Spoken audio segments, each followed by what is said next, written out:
충격적인 반전입니다. 한국을 버텨야 할 곳이라고 생각했던 독일 해군 장교가 한국을 영원한 집으로 선택했습니다. 처음 한국에 도착했을 때 그녀는 공항에서부터 당황했습니다.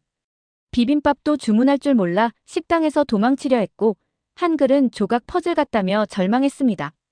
하지만 단 3년 만에 그녀에게 놀라운 변화가 일어났습니다. 꿈까지 한국어로 꾸게 된 것입니다. 도대체 한국에서 어떤 마법 같은 일들이 벌어진 것일까요? 오늘 그 감동적인 스토리를 소개합니다. 그 전에 잠깐 좋아요와 구독을 눌러주시면 영상 제작에 큰 힘이 됩니다. 저는 책상 위에 놓인 종이들을 멍하니 바라봤어요. 글자들이 마치 춤을 추는 것처럼 흐릿하게 보였어요. 한국. 3년. 손이 덜덜 떨리기 시작했어요. 왜 하필 한국이지 저도 모르게 혼잣말을 했어요. 제가 근무하던 독일 해군 사무실은 겨울답게 늘 그렇듯 차갑고 회색빛이었어요.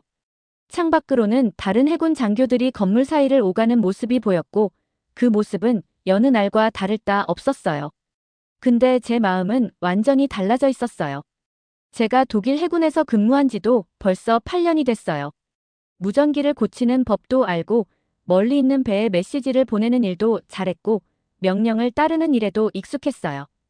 근데 아시아엔 한 번도 가본 적이 없었어요. 정말 단 한 번도요. 3일 전에 전화가 울렸어요. 상관이 아주 딱딱한 목소리로 말했어요. 하이데만, 자네는 한국으로 간다. 부산 해군기지. 3년이다. 그 말을 듣는 순간 마치 배를 한 대 맞은 것 같았어요. 한국이라고요? 전쟁이 있었던 나라요? 이상한 음식 먹는 곳. 글자도 마치 그림 같은데요? 전화를 끊고 바로 마커스를 찾아갔어요. 그는 식당에서 점심을 먹고 있었어요. 마커스, 나 정말 안 좋은 소식 있어.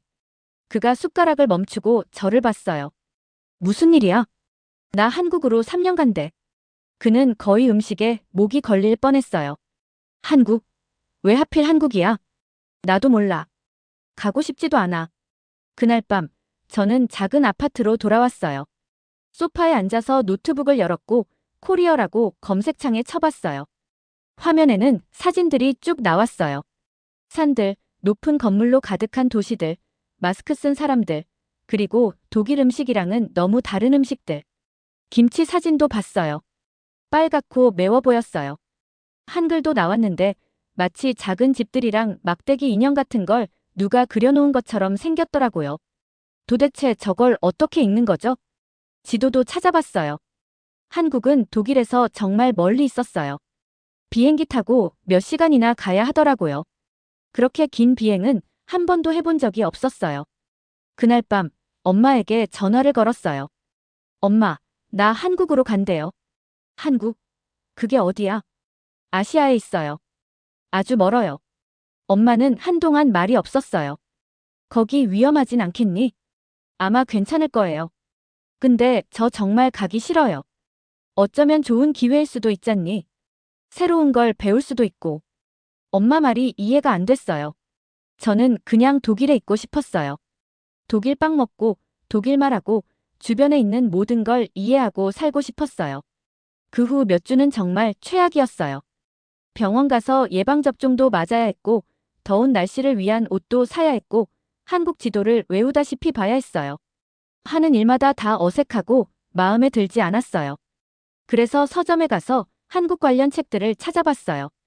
거기 직원은 20살쯤 되어 보이는 아주 젊은 친구였어요. 혹시 한국 관련 책 있어요? 제가 물었어요. 어떤 종류요? 저 일이 생겨서 한국 가야 하거든요. 아무것도 몰라요. 그 직원은 책 3권을 보여줬어요.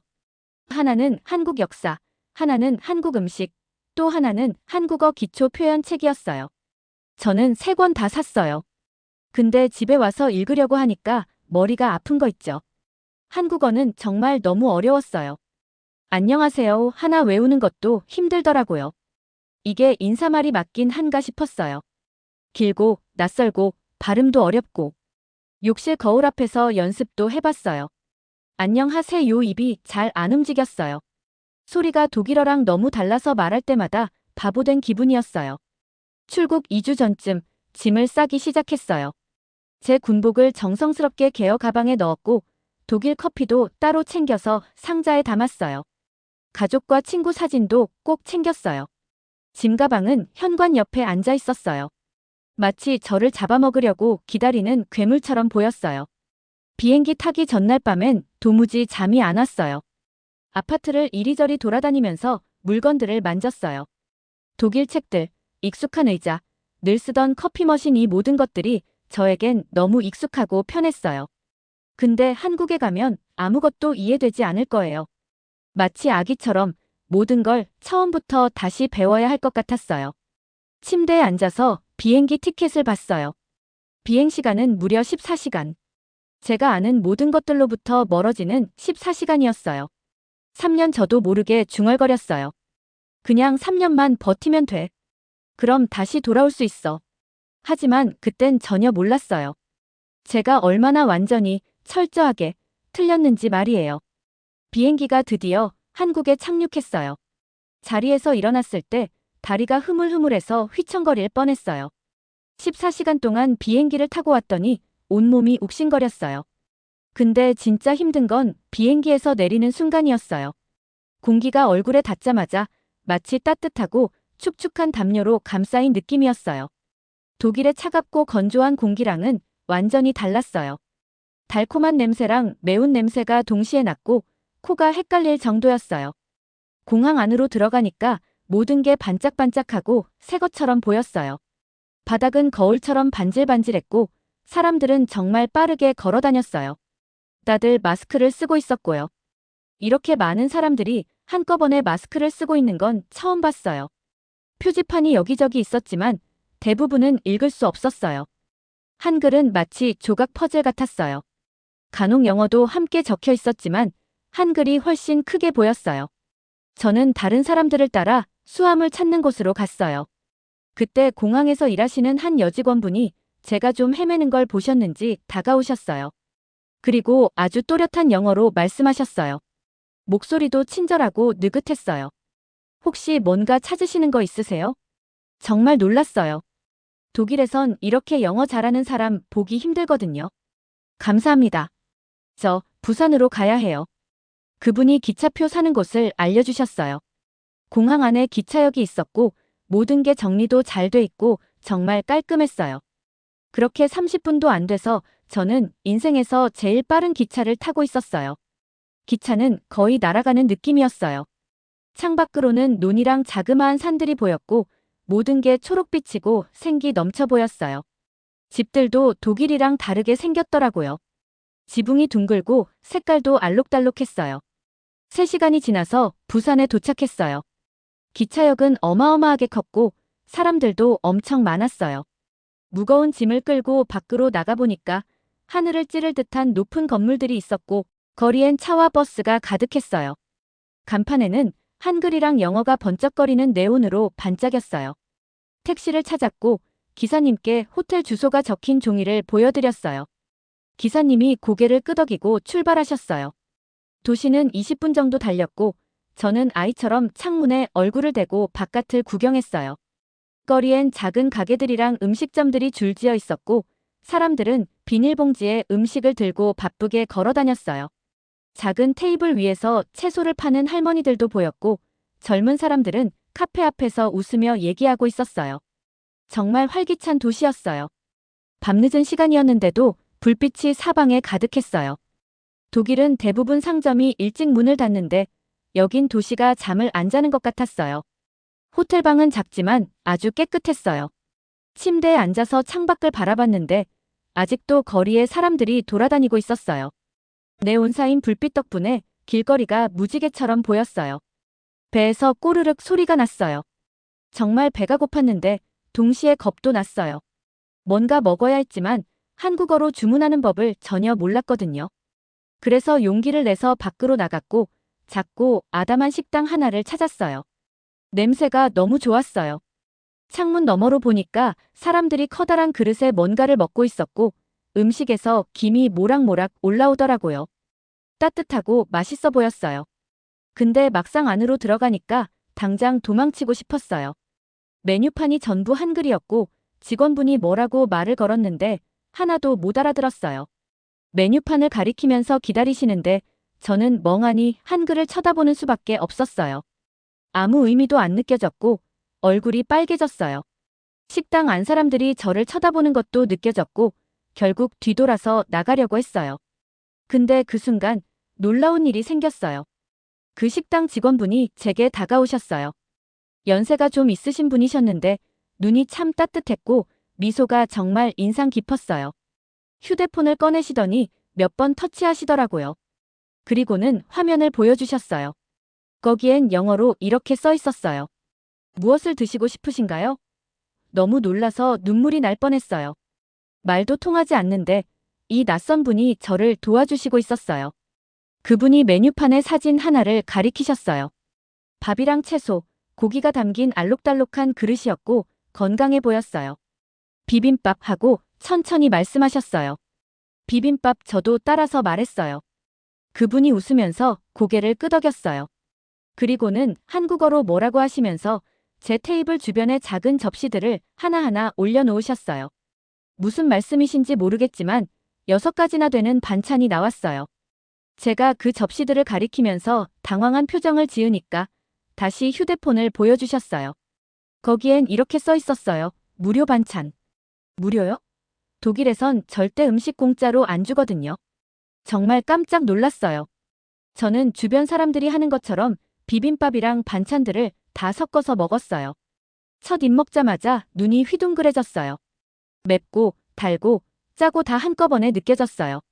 채소는 아삭했고 밥은 따뜻하고 부드러웠어요. 남김없이 싹 다 먹었어요.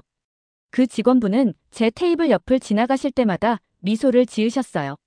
식사를 다 마치고 나니까 독일을 떠난 이후 처음으로 마음이 따뜻해지고 행복했어요. 호텔로 돌아오는 길에 계속 생각했어요. 낯선 나라에서 아무 말도 통하지 않는 상황에서 누군가 저를 도와줬다는 사실이요. 그분은 참을성 있고 정말 친절했어요. 말이 안 통해도요. 그때 처음으로 이런 생각이 들었어요. 어쩌면 한국이 생각보다 그렇게 나쁘지만은 않을 수도 있겠구나. 한국에서의 1년은 마치 이상한 꿈처럼 지나갔어요. 젓가락으로 음식을 떨어뜨리지 않고 먹는 법도 배웠고 사람들을 만날 땐 자연스럽게 고개를 숙여 인사하게 됐어요. 감사합니다. 죄송합니다 같은 간단한 한국어도 이제는 제법 익숙해졌어요. 근데 제일 큰 변화는 언어나 음식이 아니었어요. 진짜 변화는 사람에 있었어요. 친구가 생긴 거예요. 그날은 근처 편의점에서 물이랑 간식을 사러 갔었어요. 일과가 끝나고 너무 지쳐 있었고 유니폼도 땀에 젖어 엉망이었어요. 그때 어떤 젊은 한국 여성이 다가와서 웃으며 물어봤어요. 외국에서 오셨어요? 네, 저 독일에서 왔어요. 그녀의 눈이 반짝 빛났어요. 저는 미나라고 해요. 시청에서 일하고 있고 관광객분들 도와드리는 일을 해요. 미나는 말도 빠르고 손도 많이 쓰면서 말했어요. 마치 참새처럼 활발하고 밝은 느낌이었어요. 아직 말도 다 못했는데 바로 주말에 부산 구경할래요? 하고 묻더라고요. 솔직히 좀 놀랐어요. 독일에서는 처음 보는 사람을 그렇게 쉽게 초대하지 않거든요. 근데 미나는 뭔가 믿음이 가고 진심이 느껴졌어요. 그 주 토요일 미나는 저를 데리고 부산 구석구석을 안내해줬어요. 먼저 수산시장에 갔는데 생선이랑 채소가 산처럼 쌓여 있었어요. 아주머니들이 큰 플라스틱 통에 김치를 팔고 계셨는데 냄새가 강하고 매콤했어요. 미나가 김치를 사더니 저한테 꼭 먹어보라고 하더라고요. 입안이 불타는 줄 알았는데 이상하게 더 먹고 싶었어요. 그 다음엔 버스를 타고 감천문화마을이라는 곳에 갔어요. 모든 집들이 무지개 색깔로 칠해져 있었어요. 분홍색 옆에 파란 집, 노란색 옆에 초록 집 관광객들이 사진을 엄청 많이 찍고 있었고 저도 카메라로 50장은 찍은 것 같아요. 해가 질 무렵 미나가 해운대 해변으로 데려갔어요. 모래는 발밑에서 부드럽게 느껴졌고 바다는 제가 독일에서 봤던 그 어떤 바다보다 넓었어요. 어두워지는데도 사람들이 수영을 하고 있더라고요. 우리는 해변에 앉아서 치킨을 먹었어요. 플라스틱 통에 담긴 치킨이었는데 진짜 맛있었어요. 미나가 맛있어요라는 말을 가르쳐줬고 저는 맛있어요, 맛있어요 하면서 계속 따라했어요. 미나가 그걸 듣고 한참 웃었어요. 한국어 실력 많이 늘었네요. 미나가 말했어요. 저는 바다랑 불빛들, 그리고 점점 켜지는 도시를 바라봤어요. 그 순간 처음으로 한국에 와서 마음이 편안했어요. 여기서 살아도 되겠다 싶은 느낌이 처음으로 들었어요. 그 다음 큰 변화는 직장에서 있었어요. 독일 해군과 한국 해군이 합동 훈련을 하게 됐고, 저는 한국 해군의 강현우 대위랑 같이 일하게 됐어요. 강 대위는 지금까지 만났던 한국 장교들과는 좀 달랐어요. 말수도 적고 말을 하기 전엔 항상 잠시 생각을 하고 나서 말했어요. 훈련 계획을 짤 때도 제 아이디어를 먼저 다 듣고 나서 조심스럽게 몇 가지만 제안하더라고요. 처음엔 솔직히 좀 기분이 상했어요. 누가 감히 내 계획을 바꾸려고 하지? 싶었죠. 근데 막상 훈련을 해보니까 그의 제안 덕분에 계획이 훨씬 잘 돌아갔어요. 결과도 정말 좋았고요. 그 사람이 똑똑하고 신중하다는 걸 인정할 수밖에 없었어요. 훈련이 끝난 날, 강 대위가 저녁같이 먹자고 했어요. 우린 작은 식당에서 돼지국밥을 먹었어요. 뜨겁고 짭짤한 국물에 속이 따뜻해졌어요. 한국에선 친구랑 나눠 먹는 음식이 더 맛있다고 믿어요. 그가 말했어요. 그가 저를 친구라고 불렀어요. 저는 한국에서 친구를 사귈 거라곤 전혀 기대하지 않았거든요. 그냥 일만 하고 3년 버티고 집에 가는 게 목표였어요. 근데 강 대위는 점점 제게 형처럼 느껴졌어요. 한국 앱 쓰는 법도 알려주고 한국 역사도 설명해줬고 심지어 자기 집에 초대도 했어요. 그의 어머니는 10명은 먹고도 남을 만큼의 음식을 차려주셨어요. 밥, 국, 생선구이, 김치, 각종 반찬에 고기만 3종류였어요. 제가 배불러서 괜찮다고 말해도 계속 제 접시에 음식을 놓아주시면서 더하고 서툰 영어로 말씀하셨어요. 그 가족은 저를 딸처럼 대해주셨어요. 제 가족 이야기 묻고 한국에서 잘 지내는지도 물어보셨어요. 돌아가는 길엔 김치 담긴 통까지 챙겨주셨어요. 내가 집밥 그리울까봐 하시면서요. 근데 그때 이상한 걸 느꼈어요. 독일 음식이 그리워지지 않았어요. 오히려 한국 음식이 더 좋아지고 있었어요. 시간이 정말 빨리 지나갔어요. 주말이 되면 미나랑 어딜 가볼까 기대하게 됐고, 강 대위랑 일하면 재미도 있고 배우는 것도 많아서 일도 즐거워졌어요. 이젠 간판도 조금씩 읽히고 한국 TV도 챙겨보고 가끔은 꿈도 한국어로 꾸는 날이 있었어요. 그러던 어느 날 독일에서 공식 문서가 도착했어요. 한국에서의 3년 임무가 거의 끝났다는 내용이었어요. 독일로 돌아갈지 아니면 더 머물지를 결정해야 했어요. 저는 그 종이를 한참 바라봤어요. 3년 전 같았으면 바로 사인하고 짐 쌌을 거예요. 그땐 그저 버티는 게 목표였거든요. 근데 지금은 모든 게 달라졌어요. 한국은 더 이상 제가 버티는 곳이 아니었어요. 한국은 제 삶이 된 곳이었어요. 미나가 주말마다 저한테 보여줬던 새로운 풍경들, 강대위 가족이 저를 딸처럼 맞아주던 모습, 그리고 그 식당 아주머니가 비빔밥을 주문할 수 있게 도와주던 그 따뜻한 순간들. 하나하나가 저를 바꿔놓은 거였어요. 고개 숙여 인사하는 법, 신발 벗고 집에 들어가는 문화, 한국 예능에서 나오는 농담까지 이해하게 된 제 자신을 보면서요. 이젠 예전 그 사람이 아니었어요. 처음 한국에 왔을 땐 겁도 많고 화도 많고 한국에 대해 잘못된 생각으로 가득한 사람이었어요. 근데 지금 이 책상에 앉아있는 저는 두 나라 모두를 집처럼 느끼는 사람이 됐어요. 종이는 3일 동안 책상 위에 그대로 있었어요. 볼 때마다 배가 쪼그라드는 것 같았어요. 제 인생에서 제일 큰 결정이었거든요. 마침내 펜을 들었어요. 근데 서명은 안 했어요. 대신 지휘관 사무실로 갔어요. 지휘관님, 제가 조금 특별한 요청 드리고 싶습니다. 그분이 컴퓨터에서 눈을 떼고 저를 봤어요. 뭔가요, 중위? 저 한국에 더 머물고 싶어요. 4년 더 근무 연장하고 싶습니다. 지휘관님의 입이 벌어졌어요. 정말인가요? 한국은 원래 임시 파견이었잖아요. 네, 맞아요. 근데 저한텐 이제 임시가 아니에요. 한국은 이제 제 집이에요. 제가 한국에 더 머물겠다는 요청은 승인됐어요. 근데 한 가지 조건이 있었어요. 독일로 1년 동안 다시 돌아가야 했거든요. 해군에서 마무리해야 할 일이 있어서 그걸 끝내고 나서야 한국으로 다시 4년을 더 갈 수 있었어요. 솔직히 너무 기뻤지만 한편으로는 마음이 무거웠어요. 한국에 다시 올 수 있다는 게 정말 좋았지만 1년 동안 제가 정든 사람들과 한국의 삶에서 떨어져 지내야 한다는 게 걱정됐어요. 한국을 떠나던 날 미나랑 강대위가 공항까지 함께 와줬어요. 미나는 한국 과자가 가득 담긴 작은 가방을 챙겨줬고 강대위는 한국어 책 한 권을 건네주셨어요. 멀리 가 있는 동안 열심히 공부하세요. 웃으면서 말씀하셨어요. 우린 여기서 기다리고 있을게요. 미나가 말했는데 눈가가 살짝 촉촉해 보였어요. 비행기가 한국을 떠날 때 저는 창가에 얼굴을 대고 있었어요. 부산의 불빛들이 점점 작아지다가 사라졌고 그걸 보는데 가슴이 꽉 막히는 기분이었어요. 독일에 도착하니까 모든 게 다르게 느껴졌어요. 건물은 작고 회색빛이었고 거리는 조용했어요. 음식도 예전보다 밍밍하게 느껴졌고요.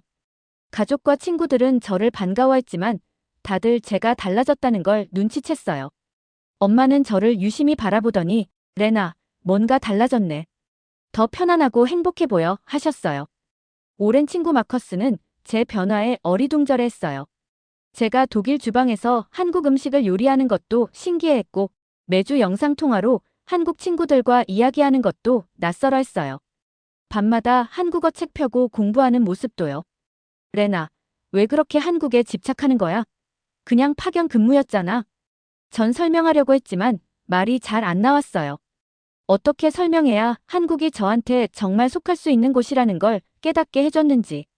어떻게 말해야 한국에서 두 번째 가족을 만났다고 할 수 있을지. 대부분의 사람들은 제가 다시 한국에 간다는 결정을 이해하지 못했어요. 아빠는 저보고 실수라고 하셨어요. 독일에서 좋은 직장도 있고 안정된 생활인데 왜 불확실한 외국으로 또 나가려고 하니? 근데 저는 제 마음을 너무 잘 알고 있었어요. 아침마다 눈을 뜨면 부산 생각이 먼저 났어요. 북적이는 거리와 다정한 사람들, 점심에 먹던 비빔밥이랑 따뜻한 한국차, 미나랑 다녔던 주말 여행들, 강대위의 조용한 지혜 그게 다 너무 그리웠어요. 그래서 저는 그 1년을 한국에 돌아가기 위한 준비 기간으로 삼았어요. 매일 2시간씩 한국어 공부했고 한국 요리도 제대로 배워서 만들 수 있게 됐고 한국 역사랑 문화책도 정말 많이 읽었어요. 한국 친구들과도 계속 연락했어요. 영상통화로 미나는 부산의 새로운 장소들을 보여줬고 강대위 어머니는 항상 화면에 얼굴을 내밀면서 언제 와요? 하고 물어보셨어요. 곧이요. 정말 곧이요. 저도 항상 그렇게 대답했어요.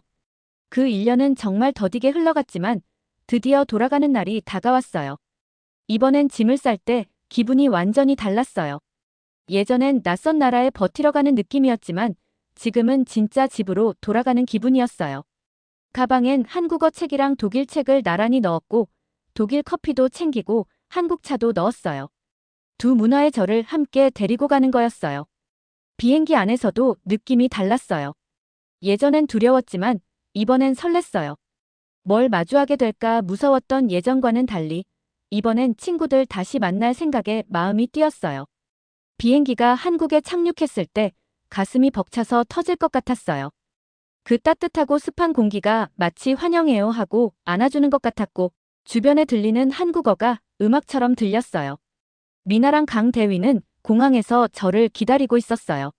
미나는 저를 보자마자 깡충깡충 뛰었고 강대위는 조용한 미소를 지으셨어요. 어서 와요. 집에 강대위가 말했어요. 집. 맞아요. 그 말이 딱 맞았어요. 차를 타고 부산 시내를 지나는데 모든 게 익숙하고 또 반가웠어요. 내 온사인, 바쁘게 오가는 사람들, 고기 굽는 냄새까지 창문을 내리고 숨을 깊이 들이마셨어요. 새로 구한 아파트는 예전보다 더 넓었어요. 짐을 하나하나 조심스럽게 풀었어요. 책장엔 독일 책 옆에 한국 책을 꽂았고 책상엔 독일 가족 사진 옆에 강대위 가족 사진도 놓았어요. 그날 저녁 강대위 어머님이 저 돌아온 기념으로 저녁을 준비해 주셨어요. 제가 좋아하는 한국 음식들로 가득했어요. 김치를 한 입 먹는 순간 눈물이 날 뻔했어요. 한국 음식 그리웠어요? 어머님이 물으셨어요. 다 그리웠어요. 제가 한국어로 대답했어요. 1년 동안 정말 열심히 공부해서 말도 훨씬 자연스러워졌어요. 그날 밤 저는 베란다에 앉아서 부산의 야경을 바라봤어요. 불빛들이 별처럼 반짝였고 바다는 저 멀리 어둠 속으로 펼쳐져 있었어요. 모든 게 완벽하고 너무나 자연스러웠어요. 저는 생각했어요. 4년 전, 겁 많고 화도 많고 한국에 대한 편견만 가득했던 그 독일 장교를요. 하루하루 버티다가 도망치듯 떠날 생각만 하던 그 사람은 이제 없어요. 지금 여기 있는 저는 집이란 건 태어난 곳이 아니라 삶을 만들기로 선택한 곳이라는 걸 알게 된 사람이에요. 누군가 가족처럼 느껴지는 곳, 내가 진짜 나다워지는 곳, 그곳이 바로 집이더라고요. 저는 다시 한국으로 돌아왔고, 이번엔 정말 영원히 머무를 거예요. 잘 들으셨나요? 세상에는 가슴 따뜻한 이야기들이 가득합니다. 감동 힐링 사연은 해외에서 전해지는 감동적인 사연들을 소개하며 다양한 이야기들을 통해 위로와 희망, 그리고 하루의 힐링을 선물해드립니다. 조그마한 힐링이 되셨다면 구독과 알림 설정도 큰 힘이 되어요. 다음 영상에서 더 좋은 사연으로 찾아뵙겠습니다. 시청해주셔서 감사합니다.